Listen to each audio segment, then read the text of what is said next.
consultancy firm Counselage India, who chairs key verticals of CII and FICCI.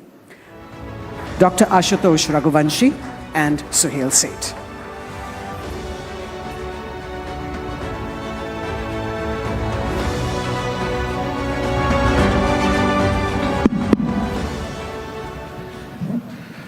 Thank you, ladies and gentlemen. The Indian Railways are in safe hands because when you quote Shakespeare, there's a certain civility. And I haven't ever seen someone quote Shakespeare so magnificently as the erstwhile speaker did. But from Shakespeare, we'll move into more real, pressing issues. During the pandemic, the stars of India were the people who made up our entire healthcare family. Caregivers, doctors, nurses, clinicians, paramedics, and we showed the world that we may not have all the equipment that's necessary, but we have all the heart. Dr. Raghuvanshi heads, as Rini said, Fortis and now Nat Health. So let me begin by asking you, obviously, India spends nothing compared to developing countries in terms of healthcare infrastructure.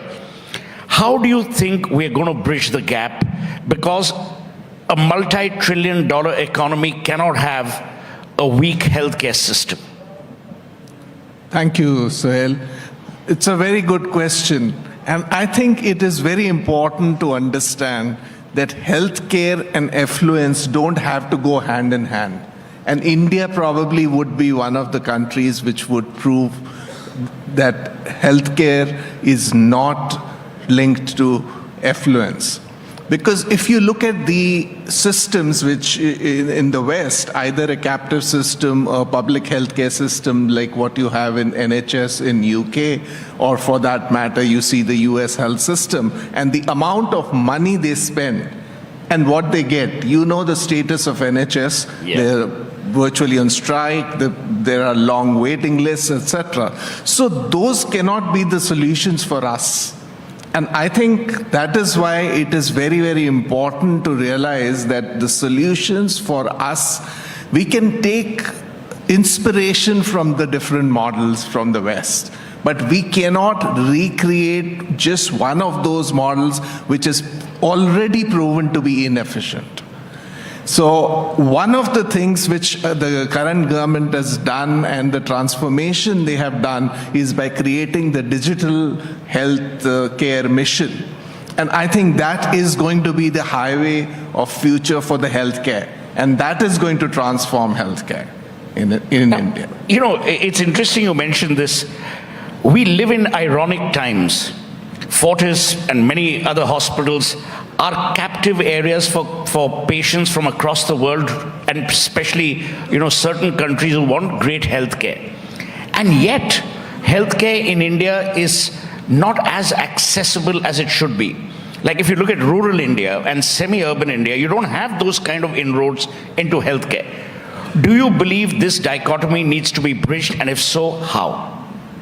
Yeah, no, absolutely. Until we take the delivery to the last mile, we are not going to see the dividend of whatever we are investing in healthcare. India has done phenomenally well during the most unfortunate couple of years for the pandemic. Our system showed that we had some innate strength in that system. We managed pretty well in spite of the fact that, our system is very suboptimal, and as you said, especially in tier 2, tier 3 cities, the infrastructure is not adequate. So there was a gap, but there is a certain innate strength over there as well. Now, to make it resilient and to make it thrive, we need to do certain things. And I think in that, both the public healthcare system and the private healthcare system has to go hand in hand. It cannot be public or private. It has to be public and private. That's the only way to go forward. So now, if you look at the Indian healthcare scenario, you will observe that we are woefully inadequate as far as oncological research is concerned. There are other lifestyle diseases which afflict our society but don't have solutions. Do you believe, you can be as honest and blunt, do you believe that by and large Indians don't care about preventive health unless it hits them hard? We always believe that there's a God above, he'll take care. So we spend a lot of time ignoring health checkups, preventive health systems, and then we finally get afflicted with some level of disease, and that's when the worrying starts happening. Yeah, to decrease the disease burden, it is very important that preventive health care is put into focus. However, in the current situation, people will fall sick, and I think accessibility of care to all segments of society is extremely important. And in order to do that, I think there are many aspects you mentioned, like, for example, research. There are fantastic institutions which are coming up, like, for example, the Brain Research Institute in IIT Chennai, which is being completely funded by philanthropic effort. So many such institutions of excellence have come up across the country. Research is happening, but one of the most important things in the preventive side which is happening is the wellness center concept which the government is creating. So that is going to essentially screen people for non-communicable diseases as well as some of the infective diseases. And one of the major programs which government has taken on called Nikche, which is about TB-free India by 2025. So that is a pretty lofty target because tuberculosis is a big problem for the nation, and it causes a lot of burden on the healthcare infrastructure in the country. Now, you know, the Prime Minister has done something pretty remarkable in One India, One Ration card. Where do you see universal health care and how do you see it coming into India? For instance, insurance, health insurance, cashless insurances for the well-heeled and the rich. How do I actually access health care, no matter which part of the country I'm in, and access it without fear of favor? Do you believe in your role as the head of Nat Health, there's something that you can advise through your organization and yourself, the government, in terms of what it needs to do?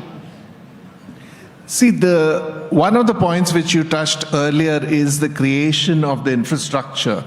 But as I was saying earlier, the digital highway which is being created, that will lead to a lot of development on the sides of the highway, just like a regular highway has.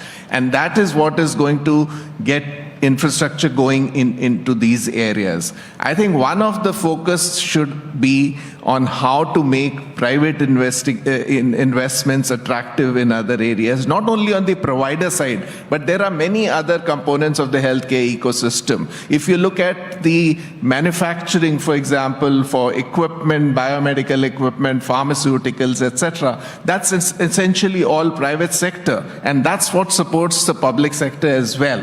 So the private sector and public sector are greatly intertwined. So I think the policies to make investment in healthcare attractive. Healthcare cannot be just like any other business.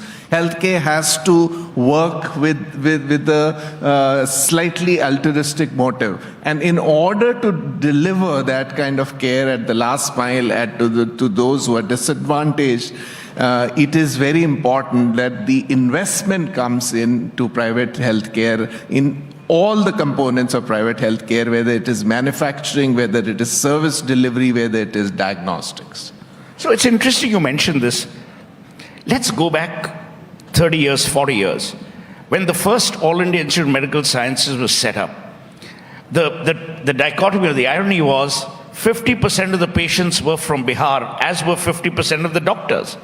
So we did not build a healthcare apparatus in some of the states, A. B, I remember when I worked on the launch of both Max Healthcare and then, advised Apollo briefly, the problem was that private healthcare was not able to scale up because of a lack of government incentivization, which is why you had a lot of the hospitals work under foundations or trusts.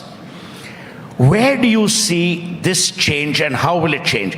We've got the finance minister coming up after this session. I think she's done an amazing job in terms of, easing the way businesses should be done and the realism with which they should be done. If you were to ask for something from a purely healthcare perspective, what would it be from this government? So, in order to take the healthcare infrastructure in terms of creating the manpower, etc., I think this government is already going in the right direction. If you must be aware that every district hospital is going to be converted into a medical college and a nursing college. So that would give adequate number of clinical workforce for the country. And as you might be aware, that there are two programs which the government is focusing on. One is Heal in India and other is Heal by India. So Heal in India is essentially for people who come from other countries to seek healthcare in our country. And at the same time, we could have another source of exporting manpower to provide services and care to other countries, other part of the world, especially as you know that the nursing workforce all over the world is in short supply. And if we are able to produce larger number of nurses and doctors, we can serve a larger population, and that could be a very good source for remittance. As far as our ask is concerned, I think private healthcare investments have to be looked from a different lens compared to a regular corporate. And that is what will make a difference. Currently, healthcare has to operate in all the parameters which are same as any other business. And if they have to provide that kind of returns and they have to be responsible to their stakeholders, they can obviously have certain constraints in providing the level of service or the kind of service which is required, especially to the economically disadvantaged people. So, very quickly, my second last question, because I know we have the finance minister here at 6. Earlier, medical colleges, by and large, at least some of them were a complete racket. There was capitation fees. It was a bizarre situation. Do you see a significant change in that, which means we now have better manpower? And I'm talking about both skilled and non-skilled. Yeah, so a lot of reforms have been done in medical education in the past 7-8 years, and the medical council concept has been changed, and that has brought in a lot of transparency. The digital health will bring in further transparency, the information will flow freely, and the whole medical curriculum also has been revised. So with that, we would definitely have larger number of supply. Then comes the question of quality. The government is very keen to look at accredited institutions, and they are making sure that all the insurance providers, etc., are ensuring that the hospitals are accredited and there is a certain kind of quality and safety in patient care in those hospitals, whether be public sector or private sector. So definitely once we have larger number of availability of clinical talent, automatically the standards will also improve. Indian doctors are second to none. Last question. My late grandmother used to force me to have haldi, black peppercorn, nimbu in a, tequila shot glass. She didn't know it's tequila. And that created a level of immunity, and I never got COVID, touch wood. Do you believe the time has come as India enters its Amrit Kal? We've brought about a huge fillip to Ayurveda, to traditional medicines. Do you see that playing a great role? Because A, of access, and B, of cost? See, our traditional medicine has got a very important role in especially managing chronic illnesses. And that has been proven for a long time. However, modern research methodologies have not been used, but that is started to happen now with the current government. And these things are coming into focus now, and as a result of that, I am pretty sure that our traditional medicine, Ayurveda, and all other systems will play an important part in the larger ecosystem of healthcare. Dr. Raghuvanshi, thank you so much. He is perhaps the only professional running a large chain. Otherwise, most of them are owner-managers, and therefore their interests and their incentives are slightly different. I'm not saying dishonorable, only different. Thank you for being a delightful audience. Stay healthy, have haldi, and be good. Thank you.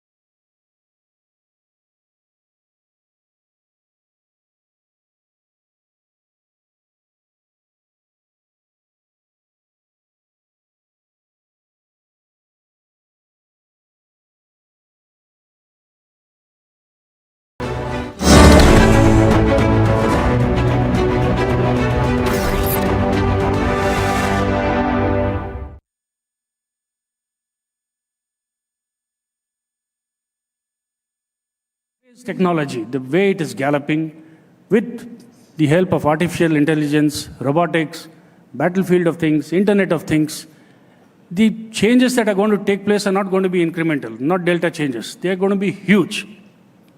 This application will have the potential to completely transform the way we fight and win future wars. While it has always been heartening to see that our indigenous defense capability is able to meet up with our present demands, we have to ensure that they imbibe and infuse these technologies in all the future productions. The point about future wars was alluded to by some of the previous speakers, that future wars are going to be hybrid in nature. I'm sure all of us understand that it is not going to be purely kinetic wars that we're talking about. Any conflict in future will be spread across multiple domains, from the conventional to the subconventional, from the kinetic to the non-kinetic, from the lethal to the non-lethal. So there are multiple domains that we need to simultaneously look at and keep addressing when we look at the future of the Air Force. This development in all these arenas is quite visible to us when we analyze the ongoing conflict in Europe. So we need to accept the fact, firstly, that tomorrow's wars cannot be fought with yesterday's technology or yesterday's mindsets. Very important to keep changing our mindsets as fast as the technology develops. Here I would like to allude upon the capability of air power. Being a man in blue, heading the Indian Air Force, I think it is important that we discuss what air power can bring to the table. What we need to understand is that air power has the unique capability not only to deter or defend the nation, but also to punish the adversary when required. It is, even at the lower end of spectrum, whether it is no war, no peace situation or purely peacetime situations, air power will continue to contribute very effectively to the, in pursuit of the national objectives. We have all seen the Indian Air Force's response to certain situations in the last few years. We were the first to launch an aircraft to Wuhan to bring out our diaspora and Indian students from Wuhan when the COVID pandemic hit. We were the first to undertake extraction of our diaspora from Yemen. We carried out Operation Ganga, which the Minister for Civil Aviation alluded to, one of the largest operations carried out, bringing back our students from the countries which surround Ukraine. We were the first to respond when the earthquake hit Turkey and Syria. Our aircraft were ready to launch 6 hours after we got the first intimation of the earthquake.